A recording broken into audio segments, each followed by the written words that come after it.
bizge ülke bolо турган алымдардын bir окуяларын айтсак, алдыңкы сахаби кромдарды biz bir элестетсек, оюбузга алып келсек, сахаби кром радиаллаху анхулар ушундай даражада пайгамбарыбыз алейхиссаламга мутабаат кылып, пайгамбарыбыз алейхиссаламдын аркасынан ушунчалык даражада эришиптилер, керек болсо кадамга кадам эришиптилер. Эч кандай bir хилаф, кыпынчалыктагы хилаф иш кылган эмес. Пайгамбарыбыз алейхиссалам bir маселени кылса, ошол маселени пайгамбарыбыз өткөндөн кийин да кылат. Ошондой даражада пайгамбарыбыз алейхиссаламга мутабаат болгон. Ошондой даражада пайгамбарыбыз алейхиссаламга ээрчиген. Ошол себептен алар ридвануллахи алейхим ажмаин болду. Аллага Кудай Таала бардыгына разы болду. Алардан канчалагандары тирүү мезгилинде эле бейишинен кушка барган. Эмне үчүн? Пайгамбарыбыз алейхиссаламга толук мутабаат кылып, пайгамбарыбыз алейхиссаламга толук ээрчигендиктери үчүн.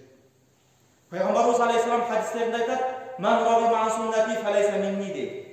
Кайсы бир инсан менин сүннөтүмдөн баш тартса, менин сүннөтүмдү аткарбайм десе, фалайса минни, ал инсан менден эмес дейт. Наузу биллахи мин залик. Пайгамбарыбыз алейхиссаламдын сүннөтүнөн 101 удан Кудай Таала сактасын. Пайгамбарыбыз алейхиссаламдын сүннөтүнөн тескери карап кетүүдөн, сүннөт турса сүннөттү таштап, тарк сүннөт кылуудан Кудай Таала бардыгын сактасын. Masalan, ilgirki alımlardan, avliyaullohlardan Peygamberimiz Aleyhisselam sünnetine kançalık mutabaat kılgan avliyalardan bir ekmeğinin okuyasını aytsam, sebep Peygamberimizin hadisi var da "Ballighu anni velev aya ve haddithu an Bani İsrail" dedi. Menden bir ayet olsa jetkizgile, Bani İsrail'in mezgilindeki takvalı insanlardan adamlara aytıp vergile dedi Peygamberimiz Aleyhisselam. Bu degeni biz aytkan sözümüzdü Peygamberimizin jaşoosун elemez, balkim ötkönкү takvalı insanların da jaşoosун aytsak, oşolor menen biz özümüzge emosiya alıp, özümüzge bir үлgü alabыз. Oşonu menen biz ibadatка takvalılık болгон кызыгуубуз пайда болот да. Себеби, эгер Пайгамбар алейхиссалам мындай кылган, алдыңкы пайгамбар мындай болгон, ушундай bir takva болгон дей берсеңиз, инсандын оюнда келиши мүмкүн да, эмне деген? Ал пайгамбар болгон. Пайгамбар болгон үчүн ошондой bir амал кылган депчи. Ошондуктан жөнөкөй сиз менен бизге окшогон алымдардын, жөнөкөй сиз менен бизге окшогон адамдардын ошондой bir таквалуу даражага жеткендиктен, ошондой bir Пайгамбарыбыз алейхиссаламга мутабаат кылган, bir сүннөткө амал кылгандарынан бир эки окуя айтсам.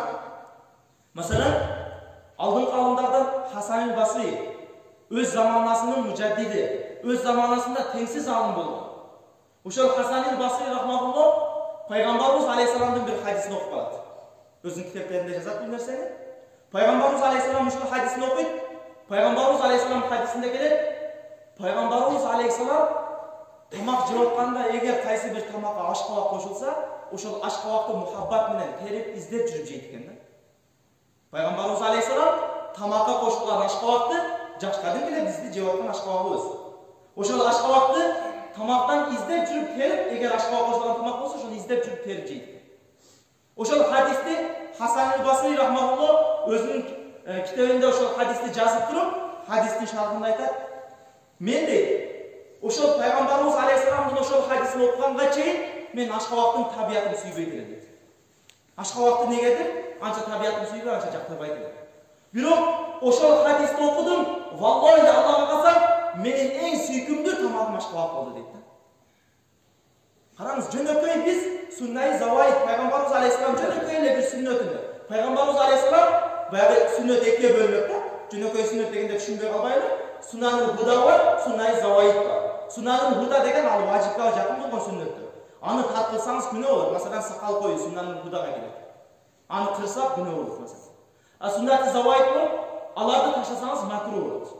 Суннай Заваид деген ошол кадимкиле биз табиятта иштетип аткан сүннөттөрбүз. Ошол сүннаты Заваидтерге ушундай даражада амал кылышкан да карасаңыздар. Эми айтышыңыз мүмкүн, ал заттар эми ошол өзүнүн доорунда болгон, канча жыл алдын болгон десеңиз, азыркы учурдагы окуялардан бир экөөнү айтайын мен сиздерге. Масалан, биздин устаздарыбыздан Тажикстанда Хазрат Хикматуллах деген дамла Олия зат жакында Рамазан айында өтүп кетти. Аллах рахматын алсын. Ошол Хазрат дамланын медресесинде 400 бала сабак алчу. Biz dayım görüşürük barganda 400 baladan sırtkarı damlanın ziyaratқа bargan 300'ge жақын ziyaratçı var. Bir günde üyüne 300 ziyaratçı var.